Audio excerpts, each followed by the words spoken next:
देखिए, bill of exchange को लेके मैंने काफ़ी चर्चाएँ की गई हुई है, इसके आर्टिकल्स भी है और एक आर्टिकल मेरा टैक्स मैनेजमेंट इंडिया में भी छपा हुआ है। देखिए, आपका प्रश्न बिल्कुल महत्वपूर्ण है। बिल ऑफ एक्सचेंज आप कराते हो तो कोई बैंक की सिक्योरिटी आपको नहीं आ जाती। जब आप बैंक से बिल ऑफ एक्सचेंज साइन कराते हो तो ऐसा बिल्कुल भी नहीं है कि राइट कि बिल ऑफ एक्सचेंज अपने आप में कोई कवर है, नहीं।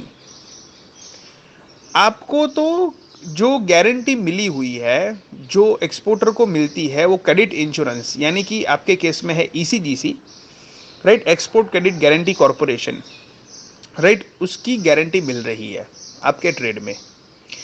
अभी बिल ऑफ एक्सचेंज का इंपॉर्टेंस क्या है, मेनली ये पहले समझो कि कल सवेरे बायर अगर पैसा नहीं देता है आपके डीए टर्म्स में, राइट, आप डीए में ट्रेड कर रहे हो, डॉक्यूमेंट वहां से बायर एक्सेप्ट करेगा और कुछ दिन यूजांस के बाद आपको बायर पैसा देने वाला है। आई थिंक इट इज 15 दिन जो आप कह रहे हो आपके केस में। तो आप समझिए कि जब भी डीए होता है, डॉक्यूमेंट एक्सेप्ट करके वो 15 दिन के बाद आपको ऐसा भी कह सकता है कि मैं आपको पैसा नहीं दूंगा, क्योंकि आप जब उसको डॉक्यूमेंटेशंस दे दोगे, राइट, और माल लेके चला जाएगा तो देयर आर चांसेस के ही माइट नॉट पे यू। और फिर जब आप उसको ज़्यादा रिकवरी का बोलोगे तो ऐसा भी बता सकता है कि आपका माल में खराबी आया था, जो आजकल के ज़माने के बायर्स बहुत कहते हैं, राइट। ये एक उनका फेवरेट लाइन बन चुका है कि आपके माल में खराबी है इसलिए मैं आपको पैसा नहीं दूंगा या पैसे काट लूंगा। जबकि आपने बहुत अच्छा माल एक्सपोर्ट किया है, फिर भी पैसा ना देने का ये एक ब्रह्मास्त्र बन जाता है उनके लिए कि ये बस बता दो कि माल का खराब है। इसलिए बिल ऑफ एक्सचेंज का कंसेप्ट ये है कि जब वो बैंक से डॉक्यूमेंट उठाता है, राइट, तो हम उसको बोलते हैं कि आप इसमें साइन कर लीजिए, राइट। अब बिल ऑफ एक्सचेंज में क्या लिखा है कि मैं डॉक्यूमेंट्स बैंक में से उठा रहा हूं, बायर के लिए हम उसको राइटिंग में देते हैं, राइट, कि डॉक्यूमेंटेशंस बैंक में से बायर उठा रहा है तो 15 दिन के बाद उसको पैसा देना ही है against the document. So bill of exchange is against document, not with the goods, right. उससे गुड्स से कोई लेना देना नहीं है। सो एक बार उन्होंने बिल ऑफ एक्सचेंज साइन किया, इसका मतलब क्या हो गया, इसका मतलब यह है कि 15 दिन के बाद उसको पैसा देना ही है। क्यों? क्योंकि उसने डॉक्यूमेंट उठाए, ना कि गुड्स उठाया, गुड्स से कोई लेना देना नहीं है। अब 15 दिन के बाद ऐसा बोलता है कि आपके गुड्स में खराबी आई तो आप उसको बिल ऑफ एक्सचेंज बता सकते हो, क्योंकि bill of exchange foreign bank में से इंडियन बैंक में वापिस आ जाता है या फिर इंटीमेशन आपको आ जाता है स्विफ्ट से, राइट। तो वो आप बिल ऑफ एक्सचेंज बता सकते हो कि देखिए साहब, आपने साइन किया है बिल ऑफ एक्सचेंज का, अब क्वालिटी का मैं नहीं जानता, राइट।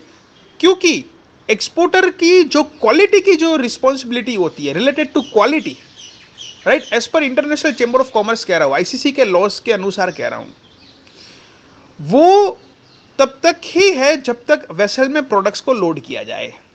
अगर अब तब कोई भी इंटरनेशनल कोर्ट में जाओ, जब आपने डील किया हुआ है under the FOB CFR CIF terms, जो मैक्सिमम इनको टर्म्स यूज होता है, राइट, उसमें एक्सपोर्टर की जवाबदारी रिलेटेड टू क्वालिटी में बोल रहा हूं, राइट, वो अपने पोर्ट तक ही होती है।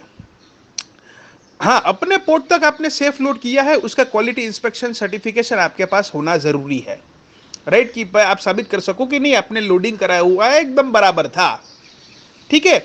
अब आगे ट्रांजिट में बिगड़ जाता है, if there is a loss of goods in transit, तो ये बायर के ऊपर है, एज पर रूल्स कह रहा हूं कि ये बायर के ऊपर है।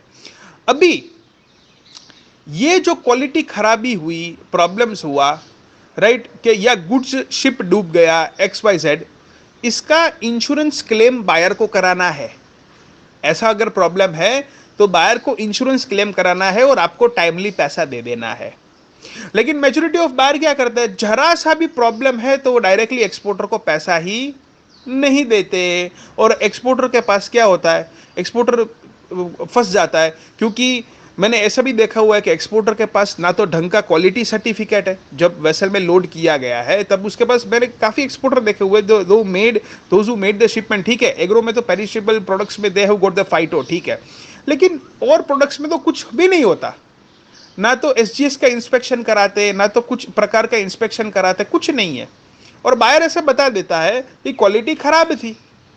तो आप साबित ही कैसे कर पाओगे कि आपने वेसल में लोड किया था तब ठीक था? उसके लिए क्वालिटी इंस्पेक्शन आपके पास है ही नहीं, राइट? और ऊपर से ज्यादा आपके पास बिल ऑफ एक्सचेंज भी नहीं है, राइट? यानी कि बायर ने डॉक्यूमेंटेशन उठा लिया है बिना बैंक में कमिटमेंट दिए, राइट? तो फिर आपका पैसा रिकवर करना, इंटरनेशनल कोर्ट में केस में जाना, राइट, ये सारी चीजें थोड़ी और डिफिकल्ट हो जाती है।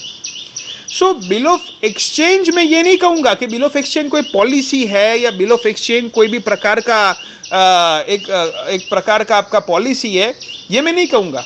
लेकिन मैं ये जरूर कहूंगा कि बिल ऑफ एक्सचेंज से आपने जो पॉलिसी ली है उससे क्लेम आपको जल्दी मिल सकता है, इसलिए इसका वैल्यू है, राइट? अभी आप अगर आपको आरबीआई से परमिशन मिला हुआ है, आपको अगर बैंक से परमिशन मिला हुआ है कि डॉक्यूमेंट्स आप डायरेक्ट डिस्पैच कर सकते हो बायर, तो आपका प्रश्न ये होगा कि बिल ऑफ एक्सचेंज वो साइन कैसे कर पाएगा? देखिए, जब आप डॉक्यूमेंट्स ही डायरेक्ट डिस्पैच कर रहे हो तो आप bill of exchange, right, direct नहीं भेज सकते, उसका आपको एक स्विफ्ट मैसेज से बैंक, फॉरेन बैंक में भेजना होगा। अब स्विफ्ट क्या है? Swift is society for world wide interbank financial telecommunication, right? वहां यहां से आपको स्विफ्ट मैसेज भेजना होगा, राइट? क्योंकि जब आप डायरेक्ट डॉक्यूमेंट डिस्पैच करते हो, इसका मतलब ये नहीं है कि बैंक को कुछ पता नहीं है। You need to show each and every documents to the bank and they have to generate the reference code for you, right? Bank को पता होना चाहिए कि राइट इस तरीके का डील है, इस तरीके का प्रोसेस है। It's not like that we are hiding anything from bank, right? तो ये सारे एक्नॉलेजमेंट नंबर, सारे सीरियल नंबर बैंक के पास होते हैं। उसके अंतर्गत, राइट, फॉरेन बैंक में स्विफ्ट भेजना है, राइट, और वहां से स्विफ्ट मैसेज लेना है कि ठीक है, डॉक्यूमेंट्स में आपके आ जाएंगे मेरे पास, राइट? उसको जैसे ही आ जाते हैं मेरे वहां पर, मैं उसके 15 डेज में आपको पैसे दे दूंगा, right? So once he make a clearance of the goods, right, then the thing is that he would be liable to pay for that after the usance period in the DA, right? और आपका इसमें credit insurance valid रहेगा, लेकिन you need to follow the RBI and bank guidelines in that, right?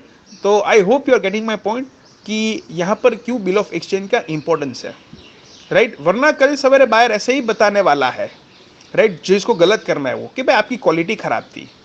Bill of exchange होगा तो आप डंके की चोट से कह पाओगे कि भाई क्वालिटी खराब है, हमने तो अच्छा बेचा था, ये हमारे पास प्रूफ है, राइट? अगर क्वालिटी खराब है, ठीक है, रास्ते में कुछ बिगड़ गया होगा, लेकिन रूल्स के अंतर्गत ही आपको कराना है, तो आप फाइट में जीत जाओगे, आप फाइट में अपने आप को स्ट्रॉन्ग प्रूव कर पाओगे, राइट? और आपको आगे दिक्कत नहीं आएगी। इसलिए मैं आपको एक चीज कह रहा हूं। I hope you are getting my point.